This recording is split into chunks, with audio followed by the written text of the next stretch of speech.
자, 오늘의 주제는 이 라스트 스텝 이후의 6가지 불안 요소입니다.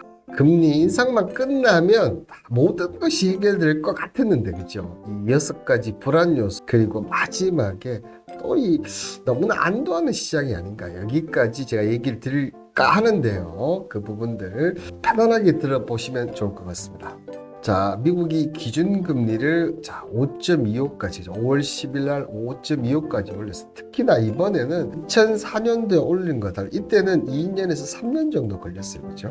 근데 이번에 1년 만에 이보다 더 강력한 수준으로 이렇게 금리를 올려버렸죠. 이렇게 최고 수준으로 올린 이 금리, 미국의 기준금리.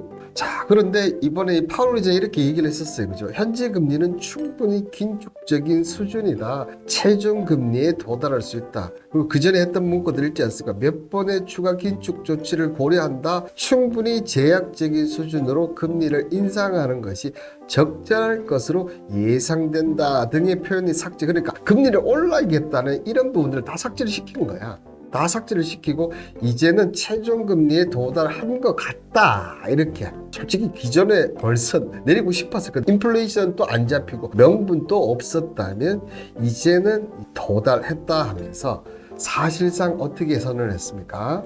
금리 인상을 마지막 스텝, 라스트 스텝을 밟았다. 이렇게 하면서 파월이 6월부터는 동결 가능성을 시사를 했습니다. 이 금리를 급하게 올리다 보니까 여러 가지 문제점이 많이 발생을 했었습니다. 그죠? 여러 가지 문제점이 많이 발생을 했었는데,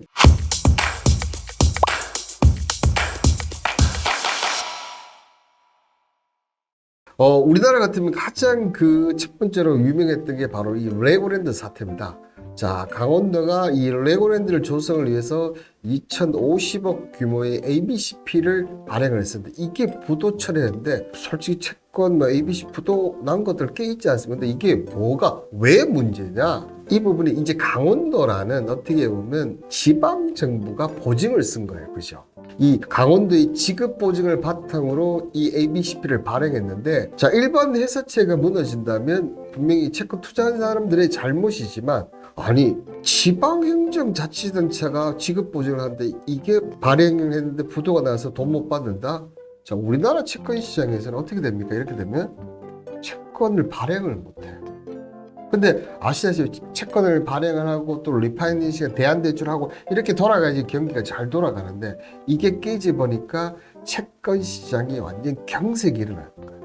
그러면서 거시경제금융위가 열리고 유동성 공급 프로젝트로 50조 원 플러스 알파. 근데 알파가 거의 50조 원 더 들어갔어요. 이 당시 여러분들 기억나십니까? 채권이 국공채 아무거나 발행이 안 돼. 지금 늘 이 정도 채권을 발행을 했었는데 지금 터지고 이게 1조 2,360. 아무도 채권을 발행을 하지 않다 보니까 너무나 문제가 심각했고, 어떻게 보면 정말 우리나라의 발행, 이런 채권 자체가 완전히 없어질 수 있는 위기감을 초래했다. 이 부분이 뭡니까?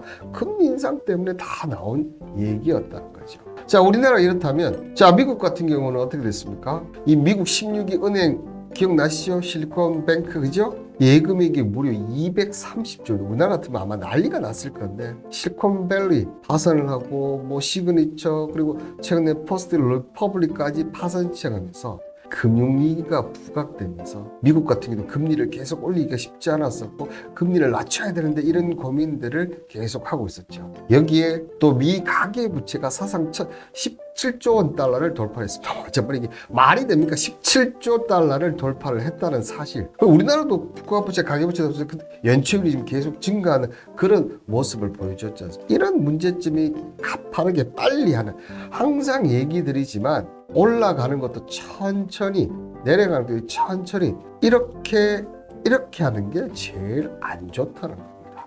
이런 금리 인상 이후에 뒤에는 어떤 움직임, 어떤 모습을 보이느냐? 우리 이런 부분 관련해서 앙드레 코스톨라니가 아주 달걀 모형이라고 유명한 모형이 하나 있는데요. 여러분들 이 코스톨라니 잘 모르실 것 같은데, 미국에 워렌 버핏이 있다면 유럽에는 이 코스톨라니가 있다. 정말 주식의 신으로 추앙받는 인물인데요. 주식만 잘하냐? 또 채권 투자, 그러니까 투자에 아주 그냥 달인이다. 이렇게 보시면 돼요. 이분의 아주 제일 유명한 일화 중에 하나가, 독일이 이제 그 2차전 패망했지 않습니까? 그때 아무도 이 채권을 안 사갔다. 근데 코스톨라니 보고 독일 다시 분명히 살아났는데 그럼 채권에서 엄청난 돈을 그걸 헐값에 다 사서 이 사람이 얼마 수익이 나신 줄 아십니까? 무려 120배의 수익을 내면서 정말 채권에도 신으로 알려지는데 이 사람이 이렇게 할 수 있었던 이유는 바로 이 코스톨라니의 달걀 모형 이런 이론을 갖고 있었기 때문에 가능했다. 항상 보면 금리는 정점에서 저점으로 가고 호황기가 있다면 불황기가 분명히 있다는 사실이죠. 그죠? 그러면 한번 보십시오. 지금 우리 요걸 지금 기억나죠? 2022년 주식은 매도하고 예금 입금. 예금 입금을 당연히 할 수밖에 금리가 5에서 6%까지 나오는데 어떻게 예금 입금해서 이쪽으로 모이면서 주식 시장은 패닉 정말 엄청난 하락을 하면서 금리를 계속 꾸준히 쭉쭉쭉쭉쭉쭉 이렇게 올렸어요. 지금이 어떻게 보면 5월 달에 이 금리 정점 파월이 금리 동결을 시사하면서 정점에 와 있는 상황이에요. 코스톨라니 같은 경우 채권도 잘한다고 했죠. 어떻게 되냐? 금리 정점에서 지금 동결을 가지만 결국은 이제 금리가 내려갈 거란 말이죠. 금리가 높기 때문에 내려가면 첫 번째로 먼저 하는 게 예금을 빼야 된다. 당연한 얘기이지 않겠습니까? 금리가 낮아지는데 예금을 굳이 아주 있을 필요가 있을까요? 없을까요? 없다는 얘기야. 예금을 인출하고 가장 먼저 사는 게 바로 채권 투자입니다. 금리가 높은 데서 내려간다. 채권 특성을 잘 아시는 분들은 이해가 되실 건데 여러 부분 관련해서 제가 한번 또 얘기를 좀 이 뒤에 지금 얘기할 게 많아서 이 채권 투자를 가장 먼저 투자를 한다. 금리가 정점에서 내려오는 시기에 채권 투자를 가장 그렇다는 얘기는 지금 채권을 가장 모을 수 있는 적기라는 얘기가 됩니다. 그죠? 맞죠? 오늘 제 앞서 홍반장 경제 브리핑을 보셨다면 이해가 되실 겁니다. 그러면 이 채권 투자를 한 다음에 그 다음에 어디입니까? 이렇게 되면 어느 정도 내리면 한 금리를 3번 정도 내리면 이제 경기 침체 국면으로 진입을 할 겁니다. 그렇게 되면 어떻게 한다? 돈을 벌었던 채권을 매도하고 두 번째 이때 부동산 투자를 한다. 지금 미국이 만약에 0에서 5.25까지 올렸다면 어느 정도 2.75에서 2.5 부근 전후에서 그 부근에서는 이제 채권을 점점 매도를 하고 부동산을 매수를 해야 된다. 아시겠죠? 그리고 이제 다시 이제 밑에 저점으로 내려가는 시기가 됩니다. 이 저점으로 내려갔다가 다시 금리를 올리는 시기. 불황기가 끝나고 이제 경기 호황기로 오는 이 시점에서 어떻게 됩니까? 부동산을 매도를 하고 뭐를 사야 된다? 주식을 투자를 해야 된다. 왜냐하면 이때 우리들 경험했던 이 저금리 시대가 들은 거예요. 이자 부담이 전혀 없고 어떻게 해야 됩니까? 부동산 투자도 이때도 해도 상관은 없어요. 그죠? 상관없지만 더 수익률이 더 높은 것이 주식 투자가 된다는 거죠. 이렇게 하면서 다시 이런 순환매를 계속 이어간다는 게 이 코스톨라니의 달걀 모양. 근데 여러분들 한번 생각을 해보십시오. 여러분들이 지금 이 시점인지 모르지 않겠습니까?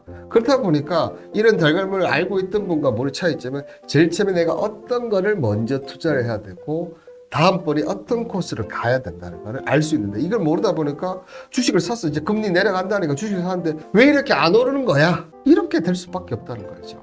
맞습니까? 이렇게 될 수밖에 없어요. 그러면 이런 달걀 모양을 꼭 큰 전체의 흐름을 아시는 분 같은 경우 이런 코스를 가서 가장 수익률 높은데 더 많은 자산을 투자를 하고 이렇게 모아가는 시장은 이미 알고 있지 않습니까? 모아가는 그런 투자를 여러분들이 할 수 있다는 거죠.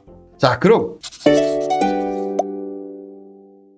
이 라스트 스테이의 6가지 불안 요소가 뭔가 하나하나씩 좀 살펴보면요. 첫 번째가 바로 인플레이션에 대한 불안감입니다. 이번 5월 10일 날 발표한 이 실제치가 4.9%예요. 예전 생각하면 많이 8.9까지 갔었나, 그죠? 그런데 여기까지 내려왔다면 정말 많이 내려온 거지. 그런데 중요한 것은 이 연준에서 목표하는 건 2%예요. 연준에서 목표라는 건 2%, 8에서 2%가 내려가는데 이 중간 단계 여기서는 좋게 생각해서 내려가면 가장 좋은데 다시 위로 이렇게 올라갈 수도 있다는 거예요. 이 불안감이 아직 있기 때문에 금리 인하를 해야 될지 말아야지 고민이 된다는 겁니다. 가장 단순한 얘기로 본다면 소비자 물가 상승률은 점점 내려가요. 그죠? 금리를 올리니까 확실히 효과가 났다. 근데 보시면 외식 물가는 내려가다가 지금 멈춰버렸어요. 여기 여러 가지 요인들이 있거든요. 외식 물가는 지금 내려오지 않아. 항상 소비자 물가 상승률도 올라갈 수 있는 요인들이 있다는 겁니다. 외식 물가가 안 내려가는 이유 다 아시죠? 여기 들어가는 우리가 밖에서 사 먹는 음식료 관련 식품 이런 재료 이런 것들이 끊임없이 지금 오르고 공공요금도 오르고 있죠. 내려갈 수가 없는. 그리고 석유가 또 보시면 20달러, 0달러에 출발할 때 100달러 넘었죠. 근데 지금 70달러 전후에서 안 빠져요. 안 빠진다는 얘기입니다. 그렇죠? 이런 부분들이 아직까지 존재. 그래서 인플레이션 불안감이 여전히 있다. 그리고 두 번째는 불씨가 남은 금융위기입니다. 자, 여러분들 뭐 시그니처 뱅크부터 시작해서 쭉 이어지다가 실리콘밸리가 나오면서 정말 정말 큰일이야. 이 미국이 16번째 은행이 또 다음 타서 나오는 게 아니야 했는데 이제 이 크레딧 스위스에서 두 번째 가는 이 은행이 무너지면서 자, 어떻게 됐습니까? 이거 계속 하다가 도미노 파산이 나올 것 같아요. 그래서 1위인 UBS를 스위스 정부가 꼬신 거지. 야, 우리가 보증하고 나 돈 지원해 줄 테니까 너희가 인수를 해라. 그리고 너 잘 되면 너 더 커지는 거 아니야? 이렇게 인수를 하면서 1달러 시켜버렸죠. 그리고 미국 같은 경우도 최근까 퍼스트 리퍼블리를 JP 모간에서 인수를 하면서 1달러를 시켰는데 1달러는 시켰지만 여전히 불씨가 남아있다. 자, USB 크레딧 스위스 인수 과정에서 22조 7천억 원의 추가 손실이 발생했습니다. 자, 여러분들 7,500억이 아니라 22조 7억. 이거 해보니까 생각보다 손실이 더 커지고, 그러니까 우리가 모르는 더 큰 부분들이 더 존재를 하고 있다는 것이 여전히 지금 나타나고 있다는 것입니다. 자, 그리고 미국 정부 이 부채 한도를 보면, 자, 미국이 이렇게 계속 올리고 있어요. 그죠? 근데 여러분들 지금 이 바이든 행정정부와 이 공화당이 싸우는 부분들 물론 다 재선 정치적 계산이 깔려져 있겠지만 바이든 행정부는 부채 한도 누리고 예산 같은 경우 계속 늘려가겠다. 야, 부채 한도를 늘려주는 대신에 예산은 작년이랑 똑같이 해라. 뭘 자꾸 돈을 이제 다 해결됐지 않냐? 인플레이션 내려오고 있지 않냐? 자, 그렇지만 행정부 입장에서는 뭔가가 지금 우리가 모르는 뭔가가 있다. 이렇게 지금 보여지는 거예요. 그죠? 자, 여기에 이 리퍼블릭 소방수로 등판했던 이 JP 모건의 제이먼 다이먼 회장이 이때 했던 말 기억나십니까? 이제 금융위기 끝났다. 근데 이 사람 최근에 또 다른 금융위기 관련해서 얘기를 하고 있어요. 자, 그리고 저는 개인적으로 미국에서 가장 영향력이 있는 사람 제닛 옐런 재무부 장관이라고 생각하는데 이 제닛 옐런 재무부 장관이 은행이 추가 합병의 필요성을 강조했다. 자, 지금 금융위기 끝났다고 보지 말고 일부 지금 지방은행들 아직 여전히 어려운 데가 많고 이런 어려운 은행들은 자, 너희들 큰 빅5 이런 은행들이 추가 합병을 해서 가져가야 된다. 금융위기가 끝나지 않다는 걸 지금 제닛 옐런 장관이 말을 해주고 있는 거예요. 그리고 아직까지 저도 계속 지금 들리는 얘기가 어떤 얘기가 들리냐면 지금 미국에서 우리가 알만한 5대 증권사 한 증권사가 엎어질 수도 있다는 거죠. 여전히 존재한다. 그러면 아니 금리를 내리면 좋은 거 아니냐 이렇게 얘기할 수 있는 금리가 내리면서 앞서 얘기했던 경기 침체가 더 빠르게 내려온다면 대형은행까지도 위험하다.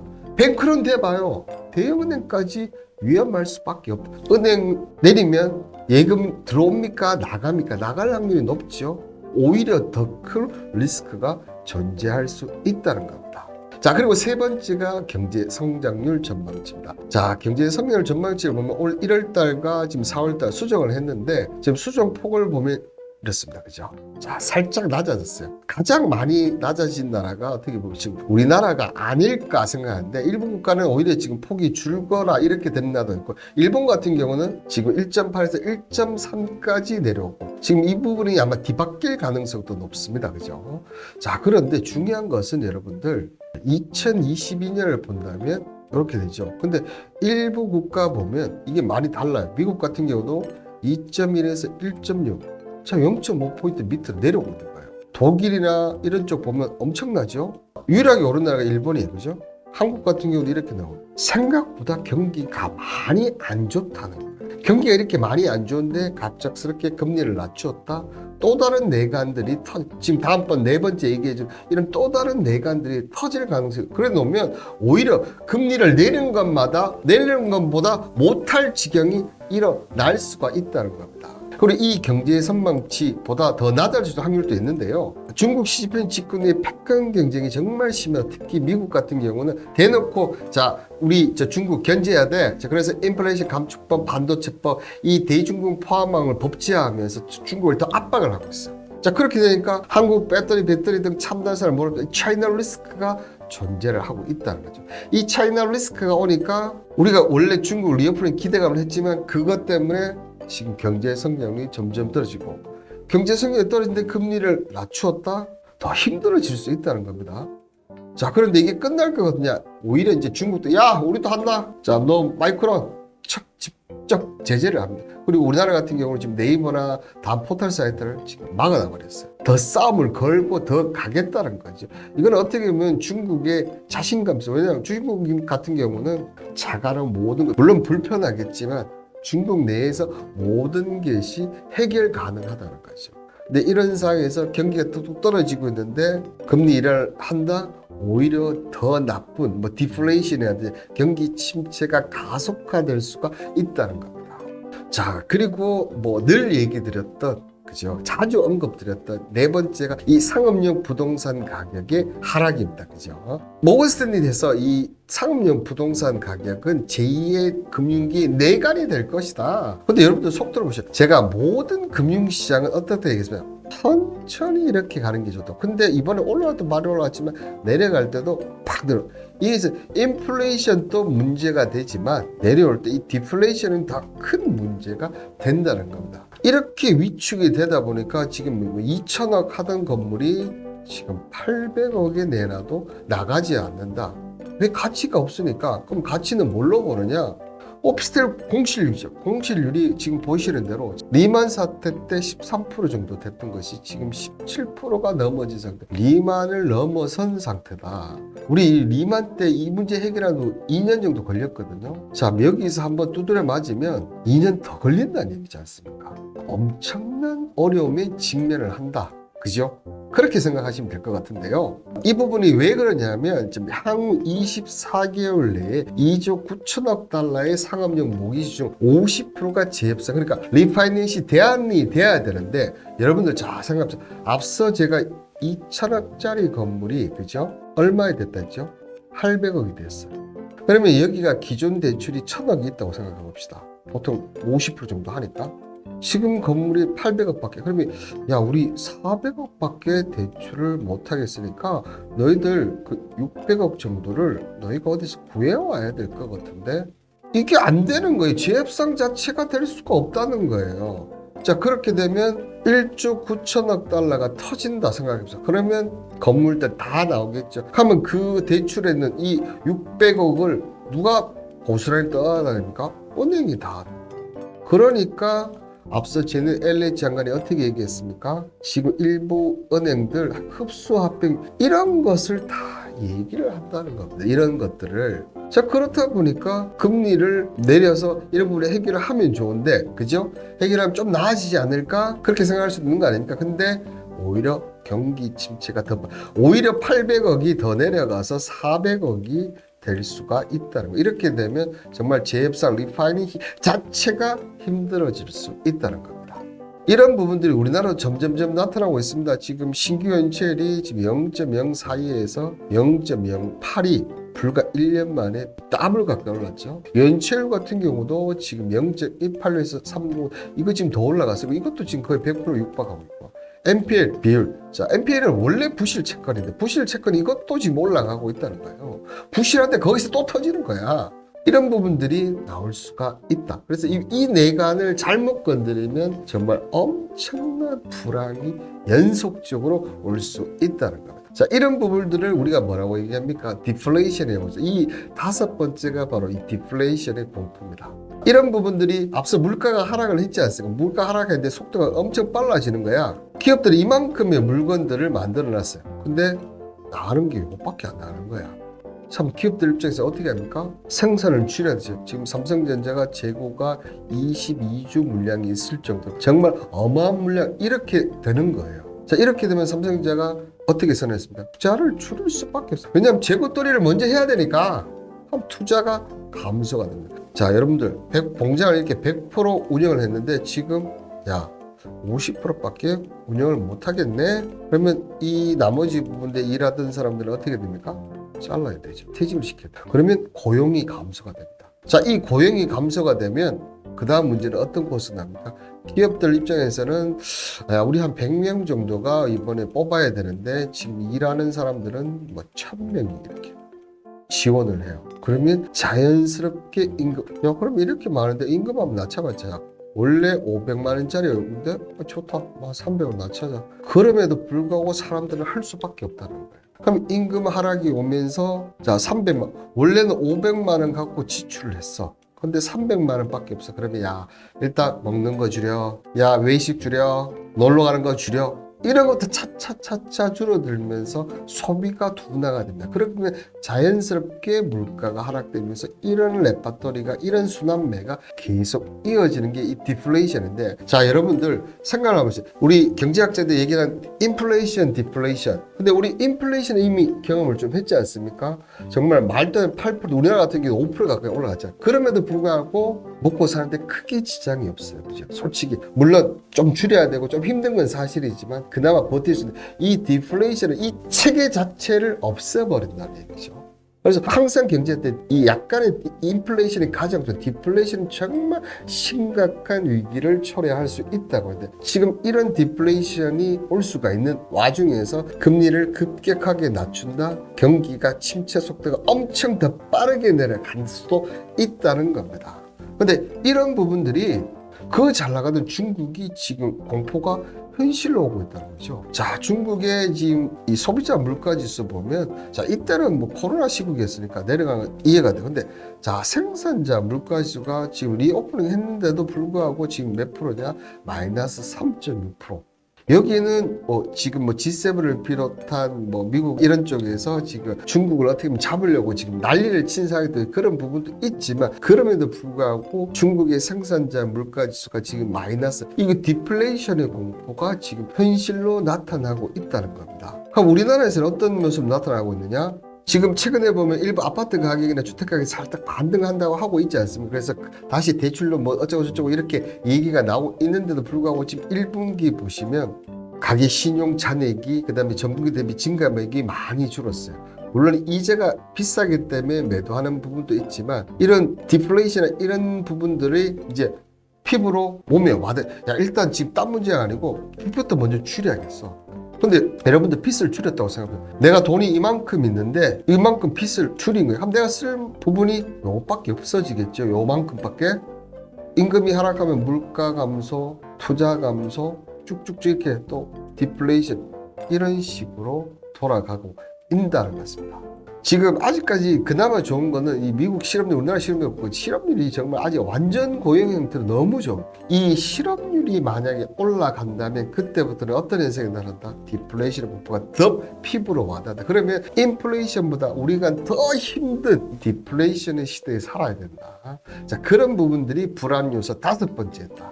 그럼 마지막 6번째는 뭐냐? 강력한 엘니뇨 예보입니다. 자, 지금 WMO에서 보면 5월 7월 엘니뇨 가능성이 60%인데 이게 지금 점점 높아지고 있고, 7월 강수량도 평년비보다 높을 확률이 50%다. 자, 엘니뇨는 한마디로 해서 이상기후가 나타납니다. 갑자기 홍수가 퍼붓듯, 그래서 해일 같은 게 나타날 수도 있고, 그리고 가뭄, 그러니까 해수면 온도가 올라가다 가뭄이 발생할 확률이 엄청난 게 바로 이 엘니뇨인데요.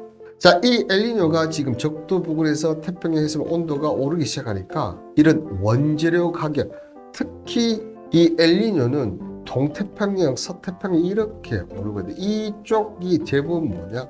원재료를 만드는 나라들이 많이 있습니다. 자, 이런 부분들이 벌써 반영이 돼서 지금 남아시아의 사탕수수의 주요 생산점에서 슈가플레이션이 촉발되면서 최근 11년 사이 최고 가격을 유지했습니다. 그래서 증시 같은 경우도 한번 움직였죠. 대한제당이나 삼양사, 그죠? 삼양사 이런 종목들이 움직였는데, 자, 이런 애들이 어떻게 됩니까? 계속 올라가, 엘니뇨가 오면서 계속 올라갈 가능성이 있고, 이 부분, 이 영향은 엘니뇨도 올해 끝나는 게 아니고 이게 내년까지 여파가 미칩니다. 내년까지 여파가 미친다? 원자재 가격 올라가고, 원자재 가격 또 외식 물가 올라가고, 인플레이션이 계속 올라갈 수 있다. 그래서 섣불리 금리를 내리기가 힘들다는 겁니다. 지금 과거의 사태를 보면 이 엘니뇨 발생 국가 보면 5년간 GDP가 무려 56%나 감소를 합니다. 그러면서 동태평양에서는 홍수가 나고 서태평양에서 가뭄을 초래. 이 가뭄 지금 벌써 보이지 않습니까? 동남아시아 베트남, 뭐 태국, 그다음에 인도네시아 이상 기후가 지금 막 벌써 40도, 50도. 인도 같은 경우는 지금 벌써 12명인가 지금 그 폭염으로 죽었어요. 그죠? 이게 정말 심각한데 세기 말까지 11경의 손실이 나타나는데 이게 개도국에 집중이 된다. 이 개도국이 첫 번째 식품 쪽, 그 다음에 두 번째가 원재료. 특히 2차 전지 관련 원재료도 많이 하고 있어요. 인도네시아 같은 나라 정말 많이 하고 있죠. 이런 부분들이 올라간다? 인플레이션도 올라가는 거죠. 그렇기 때문에 쉽지가 않다는 겁니다. 그런데 아까 앞서 60% 했죠. 자, 미 항공우주국 나사가 엘니뇨의 전조현상인 켈빈파가 지금 나타나고 있다.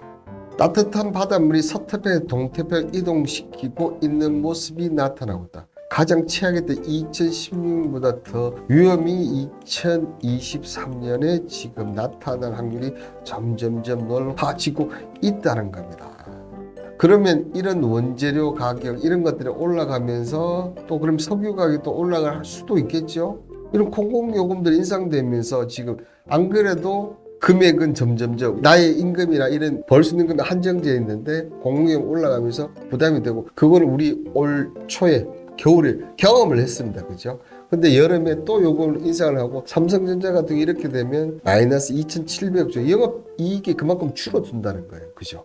이런 부분들까지 있다. 그래서 이 6가지 불안 요소를 본다면 여러분들 지금 마냥 시장을 어떻게 보고 있다? 너무 안도하고 있으면 안 된다는 얘기입니다. 앞서 제가 달걀 모형을 얘기 드렸지만 이제 금리 5점에서 살짝 내려 올라오고 말려고. 근데 그 사이에 많은 리스크가 도사리고 있는데 지금 언론이나 그리고 시장에 도는 분위기 이런 거 뭐 그 어떤 얘기도 하고 있지 않다. 좋다만 얘기를 하다 보니까 오히려 지금 투자자들이나 이런 쪽 속고 있는 게 아닌가. 저는 착시 현상이 아닌가. 우리 달걀 모양에서 그죠?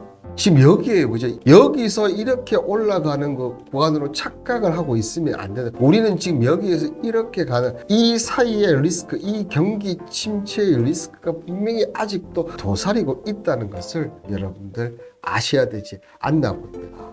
오늘 이 금리 관련해서 라스트 스텝이 6가지 불안 요소 그리고 제가 제일 중요한 게 항상 투자를 할 때는 내가 먹을 수 있고 그다음에 이 투자를 하는 이유도 있지만 반대 최악의 리스크도 분명히 대비해야 되지 않을까 그렇게 생각을 합니다. 오늘은 여기까지 좀 하고요. 하여튼 오늘 주제 여러분 투자에 많은 도움이 되셨으면 합니다. 저는 내일 저녁 6시에 또 다른 주제, 또 내일은 어떤 주제, 내일은 또 상당히 좀 재미난 얘기, 또 아픔의 얘기를 좀 하려고 합니다. 내일 만나요.